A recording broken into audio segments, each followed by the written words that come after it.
Por favor, en el Nuevo Testamento encontremos la epístola de Judas y leamos los versos del 17 al 21. Pero vosotros, amados, tened memoria de las palabras que antes fueron dichas por los apóstoles de nuestro Señor Jesucristo, los que os decían, en el postrer tiempo habrá burladores que andarán según sus malvados deseos. Estos son los que causan divisiones, los sensuales que no tienen al Espíritu. Pero vosotros, amados, edificándoos sobre vuestra santísima fe, orando en el Espíritu Santo, conservaos en el amor de Dios, esperando la misericordia de nuestro Señor Jesucristo para vida eterna.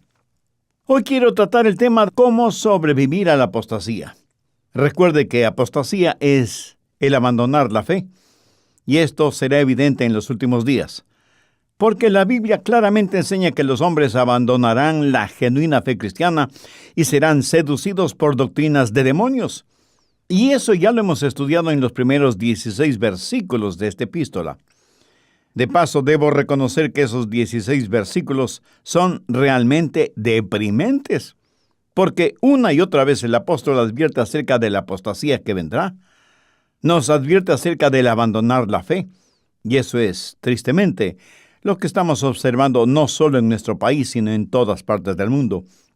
Y estamos cosechando el amargo fruto de la teología liberal y del evangelismo social. Por todas partes hay iglesias que no son más que clubes campestres con una torre o campanario. Muchos de los miembros de las iglesias no han nacido de nuevo. No hay ni arrepentimiento, ni fe, ni pasión evangelística, y por lo tanto no hay tampoco victoria ni salvación. Esta epístola de Judas fue escrita como una alarma, como un llamado a la acción a los soldados de la cruz, los defensores de la fe. Ese es el contenido de los primeros 16 versículos. Ahora quiero que note cómo comienza el verso 17. Pero, o sea, que el apóstol va a hacer una distinción. No va a seguir hablando de los apóstatas, sino de los santos, para decirles cómo sobrevivir en estos últimos días. Alguien le preguntó a un niño pequeño, ¿qué quieres ser cuando crezcas? Y el niñito muy serio respondió, quiero ser una persona viva. Bueno, quiero que todos sepamos cómo sobrevivir en esta época de apostasía que ya estamos viviendo, pero no solo cómo sobrevivir, sino cómo hacerlo victoriosamente. Judas 17 y 18. Pero vosotros, amados, tened memoria de las palabras que antes fueron dichas por los apóstoles de nuestro Señor Jesucristo, los que os decían, en el postrer tiempo habrá burladores que andarán según sus malvados deseos. ¿Qué es lo que Judas está diciendo? No se sientan desanimados ni deprimidos por esto. No debe causarles sorpresa. ¿Recuerdan las palabras de los apóstoles? Ellos ya les dijeron lo que iba a pasar.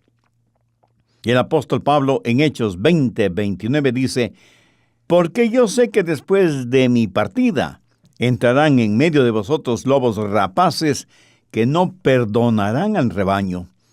Dios no está ni asombrado ni sorprendido, ni está retorciéndose las manos en el cielo por lo que sucede en la tierra.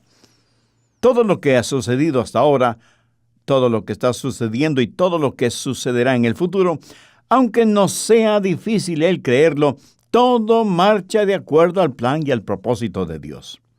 Por eso Judas nos dice que debemos recordar lo dicho y enseñado por los apóstoles, porque lo que ellos dijeron es la verdad, y no debemos olvidarlo, especialmente cuando día a día veremos más y más apostasía.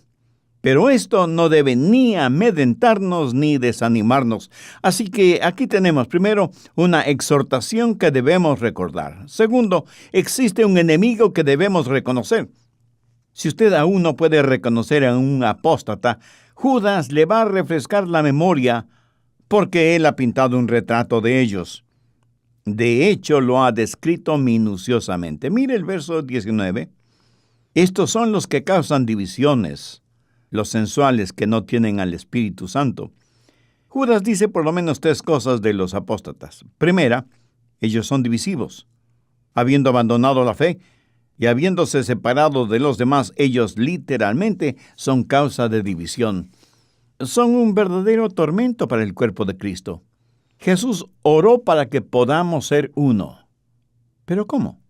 Por medio de la palabra, por medio de la fe, porque hay un Señor y una fe, y debemos contender ardientemente por la fe que ha sido una vez dada a los santos. Y no puede haber unidad a menos que estemos unidos por la verdad. El apóstata dice que debemos poner nuestros brazos alrededor de los hombros de todo el mundo, independientemente de la fe que profesen, y decir: ¡ah, qué estupendo! Somos una enorme y feliz familia. Pero el apóstata causa división porque aquellos que conocemos la verdad de Dios y de su palabra no podemos ir de brazo con los apóstatas. Pero cuando usted desenmascara la apostasía de los apóstatas, ellos le llamarán a usted divisionista, intolerante, racista, segregacionista y otras cosas más. Lo realmente trágico y triste es que los apóstatas con su agenda se han infiltrado en las iglesias evangélicas. Y cuando algún pastor o líder espiritualmente valiente los enfrenta, dicen: miren a este divisionista, él es el problemático, no nosotros. Escúcheme, los genuinos creyentes en el Señor Jesucristo nunca son divisionistas. Históricamente son los apóstatas los que causan división. Dos pequeños niños estaban peleando muy fuertemente en el dormitorio de ellos.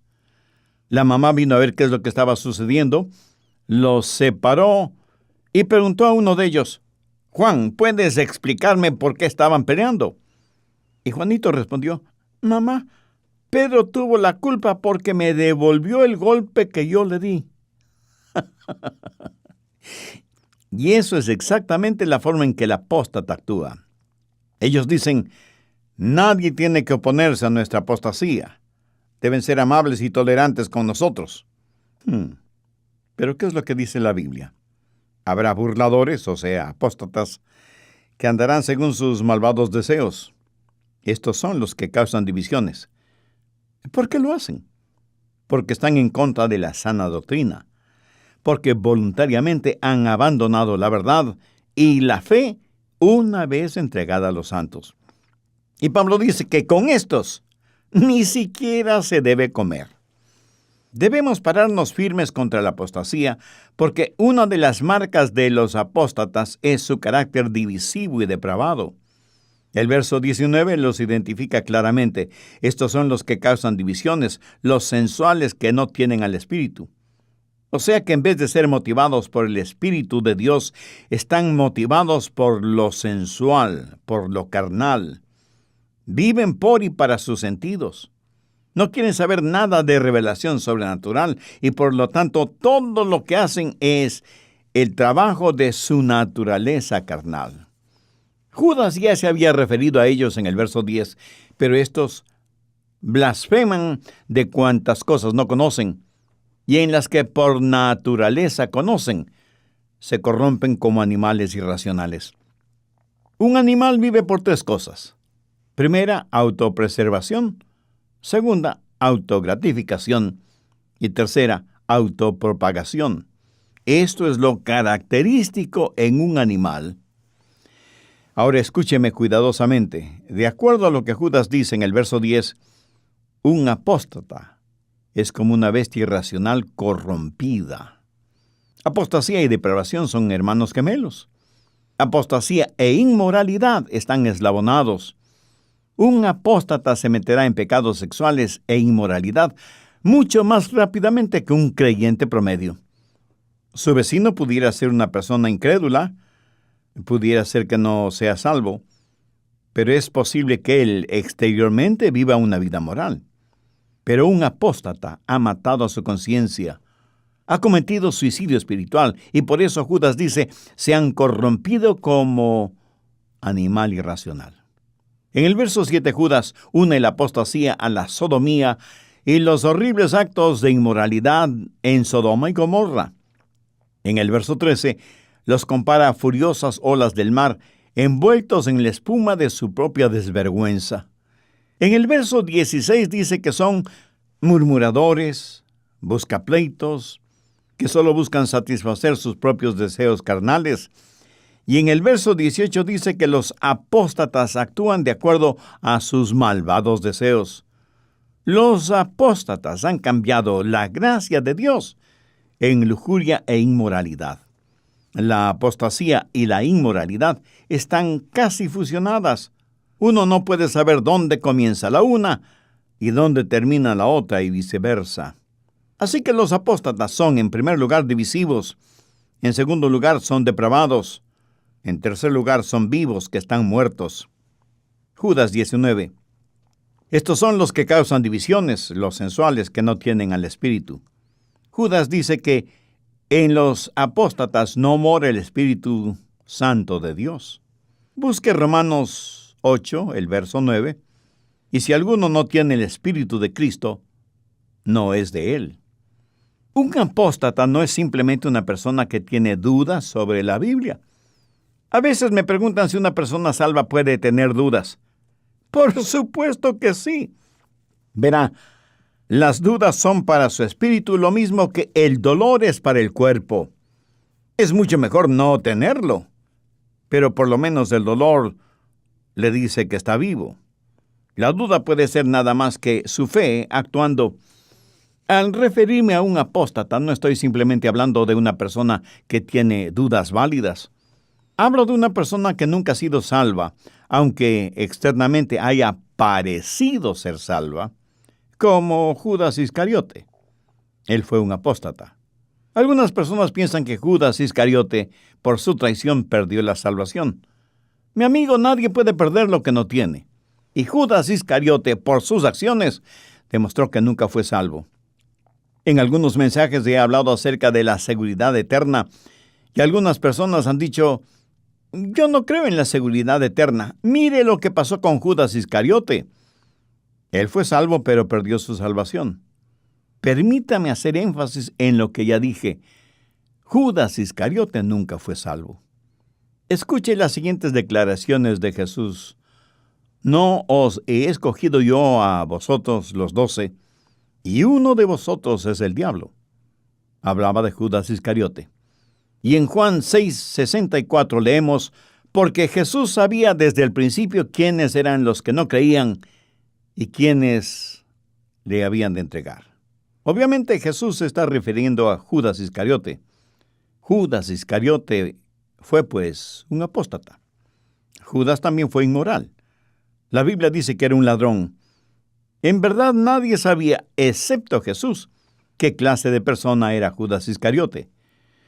Cuando durante la última cena dijo que uno de sus discípulos le traicionaría, todos pensaron en ellos mismos. Note que nadie dijo de inmediato: oh, ese tiene que ser Judas, sin ninguna duda. Exteriormente tenía apariencia de piedad, pero interiormente estaba lleno de corrupción. Era un apóstata. Incluso Jesús llegó a decir que le hubiera sido mejor no haber nacido. ¿Por qué? Porque la ira de Dios se manifestaría en él. Y aquí hay una exhortación para todos nosotros. Pablo nos advierte acerca de los apóstatas, y tenemos que saber reconocerlos. Son divisivos, depravados y espiritualmente muertos en sus pecados. Tratar de razonar con ellos sobre asuntos espirituales es lo mismo que pedirle a un huracán que se calme. Pero no solo debemos recordar las exhortaciones sobre este asunto, sino que hay un medio ambiente espiritual que debemos proteger. Veamos Judas, versos 20 y 21.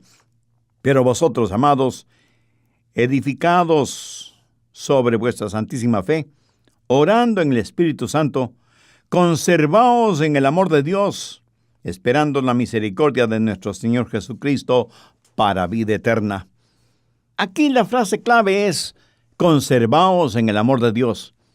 Este es el medio ambiente espiritual que debemos defender y retener, mantener el amor de Dios en nosotros y amarnos como hijos e hijas de Dios los unos a los otros. Note que aquí no está hablando del amor suyo por Dios, sino al contrario. Habla del amor de Dios hacia usted. Manténgase en el amor de Dios. Manténgase en el amor de Dios por usted. Sabe que usted no puede hacer absolutamente nada para que Dios deje de amarle. Pero asimismo, usted no puede hacer absolutamente nada para que Dios le ame más.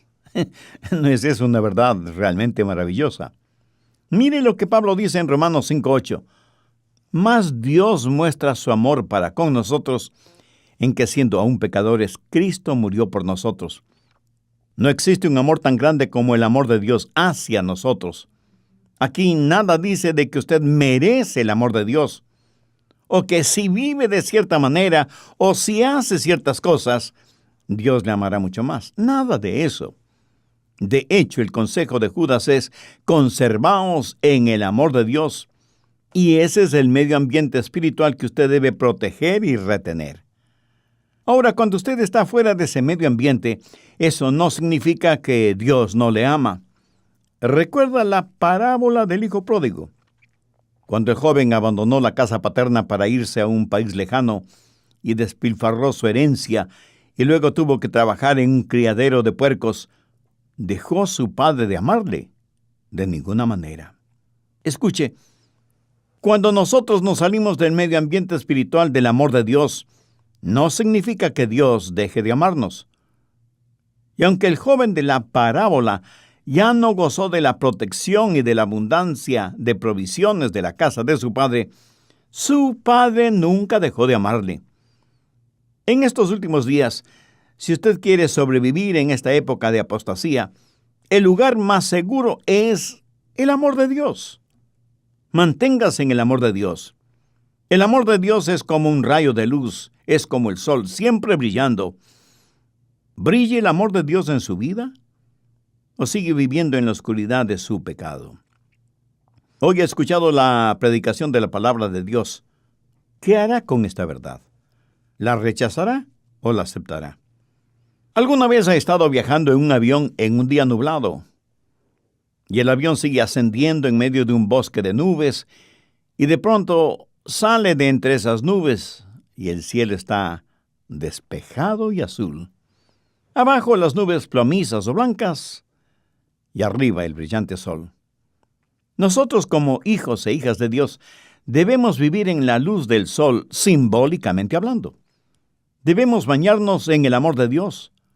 Debemos mantenernos en el amor de Dios, sin tratar de que Dios nos ame más, así como, sin que importe lo que hacemos o que dejemos de hacer, el sol siempre brillará para todos.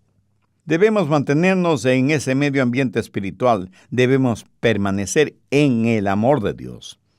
Y Judas nos dice cómo hacerlo. Primero, edificándonos. Judas 20. Pero vosotros, amados, edificándoos sobre vuestra santísima fe.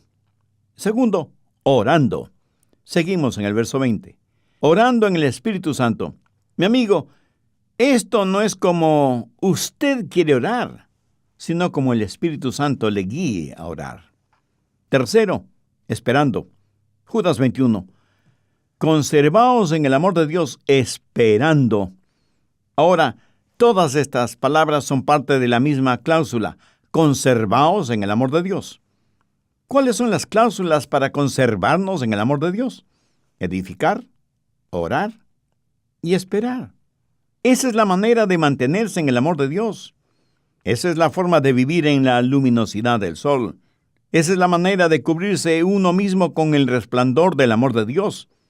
Y esa es la forma de vivir y ser victorioso en estos días de apostasía. Ahora, cuando Judas dice en el verso 20, pero vosotros, amados, edificando sobre vuestra santísima fe, no está hablando de confiar más en Dios. En eso no hay término medio. O confiamos absolutamente en Dios, o no confiamos en Él para nada. Judas está hablando de nuestra fe, no de nuestra confianza en Dios. Está hablando de la palabra de Dios, la Biblia. Recuerda lo que Judas dijo en el verso 3 sobre contender ardientemente por la fe. Pues su fe, que es su santísima fe, es sobre la que debe construir. Construcción que tiene su base y fundamento en la Biblia. Sobre esa base usted construye su santísima fe.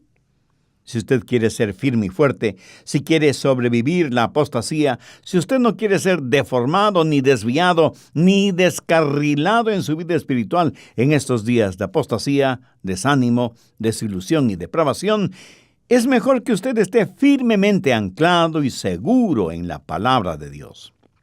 Judas nos dice que debemos contender ardientemente por la fe, y eso es absolutamente cierto, pero ¿de qué vale defender esa verdad si nada de lo que construimos está basado en la verdad? ¿Qué bien puede hacer el decir que creemos que la Biblia es la palabra de Dios y batallamos contra la apostasía y los apóstatas cuando ni siquiera leemos, estudiamos, amamos, nos apropiamos y actuamos lo que la Biblia nos enseña? ¿De qué vale todo eso? ¿De qué vale quejarnos de que a nuestros hijos no se les permite orar en las escuelas cuando ni siquiera oran en su propia casa? Algunas personas dicen, oh, es terrible la forma en que están masacrando la Biblia. Y sin embargo, en sus propias vidas niegan, masacran, deforman las bien definidas enseñanzas bíblicas. Debemos construir, edificar sobre nuestra fe bíblica. Ese es el fundamento real y seguro. Y tiene que comenzar con nosotros en forma personal. Debemos edificarnos en la fe una vez dada a los santos. El doctor Torrey fue un gran hombre de Dios y él dijo lo siguiente: usted puede hablar acerca del poder, pero si usted es negligente con la palabra de Dios, por medio de la cual Él nos imparte ese poder, usted no tendrá ese poder. 99 de cada 100 cristianos únicamente están jugando a estudiar la Biblia, y por lo tanto 99 de cada 100 creyentes son cristianos débiles, cuando podrían ser gigantes en su vida cristiana y en su servicio. Escúcheme, no es suficiente ir a la iglesia, sea de la denominación que sea. Usted no se edifica espiritualmente por el número de veces que va a la iglesia. Por ejemplo, suponga que yo soy miembro de un gimnasio. ¿Sabe lo que me gustaría hacer? Sentarme en la piscina de agua muy caliente y dejar que los remolinos masajeen mi cuerpo. Y mientras yo vaya al gimnasio solo a sentarme en la piscina de agua calientita, ningún cambio físico se verá en mí, aunque vaya todos los días al gimnasio. El problema con muchas personas es que van cada domingo a sus iglesias y se sientan para que el pastor dé masajes espirituales para sus oídos y nada más, cuando deberían estar inmersos en la palabra de Dios para ser edificados en su espíritu. Deberían ser hacedores y no solamente oidores de la palabra de Dios. Su desarrollo espiritual es cuestión únicamente suya. Dios ha hecho la provisión de todo lo que usted necesita para ese propósito. Dicho en otras palabras, su desarrollo espiritual, mi amigo, escúcheme, su desarrollo espiritual es su propia responsabilidad. Suponga que alguien golpea la puerta de su casa. Puede ser un testigo de Jehová o un mormón. En menos de 15 minutos ellos tendrán a un cristiano promedio contra la pared en relación al conocimiento de las Escrituras, porque ellos conocen muy bien su material proselitista, mientras que un cristiano promedio conoce solo ciertos versículos de la Biblia, pero eso no significa un profundo conocimiento de la palabra de Dios. Debemos conocer profundamente la palabra de Dios. Solo así la Biblia podrá ser nuestra ayuda, nuestra espada de dos filos, cuando personas de cultos falsos se acercan a tratar de convencernos de su verdad. Por lo tanto, en primer lugar, debemos ser espiritualmente edificados. En segundo lugar, debemos orar en el Espíritu. En Judas 20 dice que debemos orar en el Espíritu. Mi amigo, la única clase de oración que llega al cielo es la oración espiritual. Y en muchos otros lugares de la palabra de Dios se nos aconseja, se nos pide, se nos ruega que aprendamos a orar en el Espíritu. ¿No se le hace a usted difícil algunas veces el orar? ¿Sabe por qué sucede eso? Porque nuestra naturaleza carnal no quiere, no desea orar. Y aunque el Espíritu esté dispuesto, la carne es débil. Esa es la razón por la cual los discípulos en el jardín de Getsemaní se durmieron. ¿Lo ve? El espíritu puede estar dispuesto, pero la carne es débil. Escúcheme, cuando usted no tiene el Espíritu de Dios, no tendrá ningún deseo de orar. Pero cuando usted camina con el Espíritu Santo de Dios, usted tendrá deseos de orar. Busque Gálatas 4, verso 6. Y por cuanto sois hijos, Dios envió a vuestros corazones el Espíritu de su Hijo, el cual clama, Abba, Padre. El Santo Espíritu es el espíritu de oración. Cuando el Espíritu Santo de Dios está en su corazón, usted también podrá exclamar, Abba, Padre. Por lo tanto, el Espíritu Santo realiza algunas cosas. Primero, nos animará a orar. Segundo, iluminará nuestro camino. Nosotros no sabemos por qué orar. Romanos 8:26 dice, y de igual manera el Espíritu nos ayuda en nuestra debilidad. Pues, ¿qué hemos de pedir como conviene? No lo sabemos. Pero el Espíritu mismo intercede por nosotros. Él es nuestro iluminador. Él nos dice cómo orar y nos da sabiduría para orar. Y no venir delante de Dios con nuestra lista de las cosas que queremos. El Espíritu Santo nos da la energía para orar. Pero el Espíritu Santo no solo es la energía de nuestras oraciones, sino que es la expresión de nuestras oraciones. En la parte final del verso 26 de Romanos 8 leemos, pero el Espíritu mismo intercede por nosotros con gemidos indecibles. Hay veces cuando no podemos expresar lo que tenemos en nuestro corazón y solamente podemos verter lágrimas.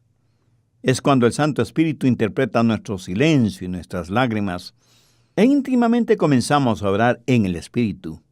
Y cuando usted ora de esa manera, todo el infierno se alborotará alrededor suyo. Busque Efesios 6:18. Orando en todo tiempo con toda oración y súplica en el Espíritu. ¿Cómo sobrellevar todo? Orando siempre. ¿Cómo? Orando en el Espíritu y mantenerse orando siempre.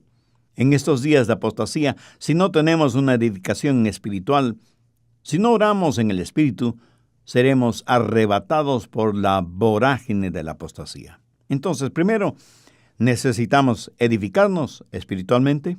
Segundo, necesitamos orar espiritualmente. Tercero, necesitamos esperar firmemente. Judas 21.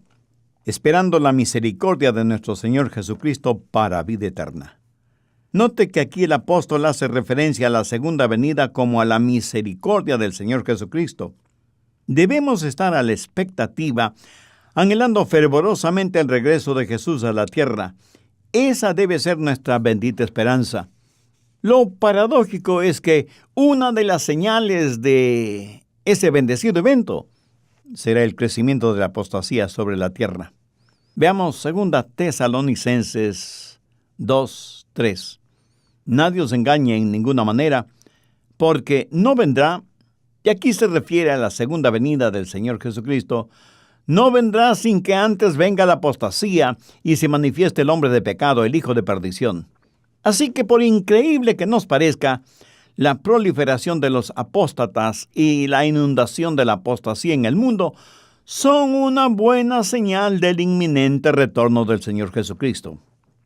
Así que cuando las cosas se ponen difíciles, cuando la persecución física, social y psicológica aumente, mientras más dura e incomprensible se ponga la situación para los creyentes en todas partes del mundo, esa será la señal de una gloriosa verdad. El regreso de Cristo está cerca. Y Él puede regresar en cualquier momento, a la hora que no pensamos, el momento que menos lo esperamos. Cuando menos estemos pensando en su segunda venida, Él retornará. Y como parte de la promesa de su regreso, no solo le verán unos pocos elegidos, sino que, como dice la Biblia, todo ojo le verá. Esto significa que los que creen en Él y los que no creen, los agnósticos y los ateos, los evolucionistas y humanistas, los rebeldes y los libertinos, los reyes y los presidentes, en fin, todos los seres humanos verán a Cristo salir de entre las nubes del cielo y descender a la tierra.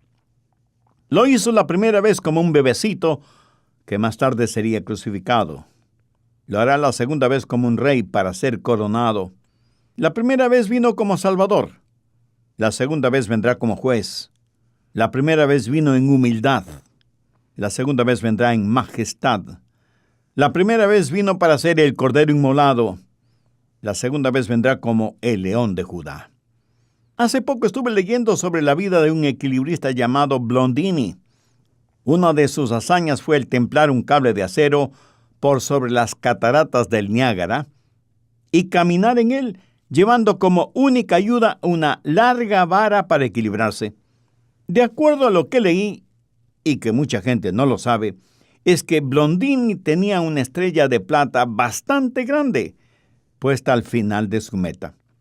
Cuando él comenzaba su caminata sobre el cable de acero, tenía sus ojos fijos en la estrella que estaba al final de su recorrido y nunca dejaba de mirarla. Y teniendo sus ojos fijos en esa estrella que estaba en la meta, aparentemente sin ningún problema atravesaba ese cable extendido sobre las cataratas del Niágara. Mi amigo, necesitamos tener nuestros ojos fijos en Jesús, la brillante estrella de la mañana, y recordar que Él es nuestra meta, y que mientras mantengamos nuestra mirada en Él, las tumultuosas aguas de los problemas cotidianos no podrán desviarnos de nuestro camino y de nuestra meta. Hace algunos años, 8 bomberos forestales que habían ido a apagar un incendio en un bosque quedaron atrapados en medio de las llamas. Parecía que no tenían forma de escapar. De pronto apareció en el cielo una pequeña avioneta cuyo piloto se ingenió para, desafiando el humo y las llamas, dejar caer una cajita metálica conteniendo un mensaje para los bomberos atrapados. Y el mensaje decía: están rodeados por las llamas. Por favor, sigan mis instrucciones si quieren salvarse. Hay un pequeño sendero hacia el norte de donde ustedes están, a unos 50 metros aproximadamente. Ese camino no está afectado por el incendio. Los hombres leyeron el mensaje, lo creyeron, lo obedecieron y se salvaron. El mensaje que los salvó les vino desde lo alto, desde una pequeña avioneta, y ellos no se pusieron a debatir la validez de las instrucciones para salvarse, sino que obedecieron el mensaje y se salvaron. Eso es precisamente la palabra de Dios. Nos dice cómo sobrevivir en estos últimos días. Nos dice cómo sobrevivir la apostasía y cómo llegar a la meta, vivos y victoriosos. Amigos, si tenemos y creemos y obedecemos la palabra de Dios, no seremos como barcos en medio de una furiosa tormenta, sin brújula y sin timón. En la vida del creyente, la Biblia es como segura brújula y timón. ¿Tiene usted esos elementos en su vida? ¿Tiene una relación personal con Dios por medio del Señor Jesucristo? Si aún no la tiene, le invito a hacer esa decisión espiritual ahora mismo. Yo voy a orar una corta y sencilla oración para que le sirva a usted de guía. Usted use sus propias palabras, pero dígalas con fe, con sinceridad, depositando toda su confianza en Dios. Querido Dios, te agradezco el que haya podido escuchar este mensaje de tu palabra, que realmente me ha puesto a pensar profundamente. Me reconozco pecador delante de ti y vengo en busca de tu gracia y misericordia. Señor Jesús, sé que para perdonarme y salvarme, entregaste tu propia vida en la cruz para pagar la enorme deuda de mis pecados.